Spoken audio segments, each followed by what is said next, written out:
Hi friends, welcome to my channel. Thread piping hemming పట్టీతో ఏ విధంగా కుట్టుకోవాలి ఈ వీడియోలో చూడబోతున్నాము. దానికోసం మనము ఫస్ట్ పైపింగ్ థ్రెడ్ రెడీ చేసేసుకోవాలి.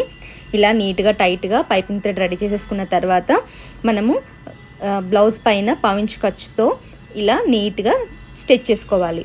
ఇలా స్టిచ్ చేసేసుకున్న తర్వాత మొత్తం ఇలా రౌండ్ తిప్పేటప్పుడు రౌండ్గా టర్న్ చేసుకుని స్టిచ్ చేసుకోండి. మీకు వెనుకకు తిరిగిన తర్వాత మడతలు పడకుండా ఉంటుంది.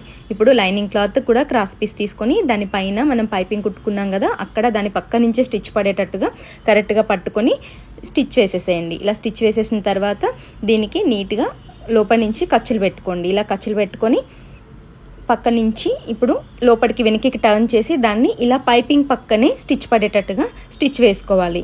ఈ విధంగా వేసుకుంటే మీకు పైపింగ్ అనేది చాలా నీట్గా చాలా టైట్గా వస్తుంది. ఇలా స్టిచ్ చేసుకున్న తర్వాత మీరు దాన్ని ఐరన్ చేసి వెనక్కి మలుపుకొని ఐరన్ చేసుకొని హెమ్మింగ్ చేసేసుకుంటే పైపింగ్ అనేది చాలా నీట్గా ఉంటుంది. ఫ్రెండ్స్, నా వీడియో కనుక నచ్చినట్టయితే నా ఛానల్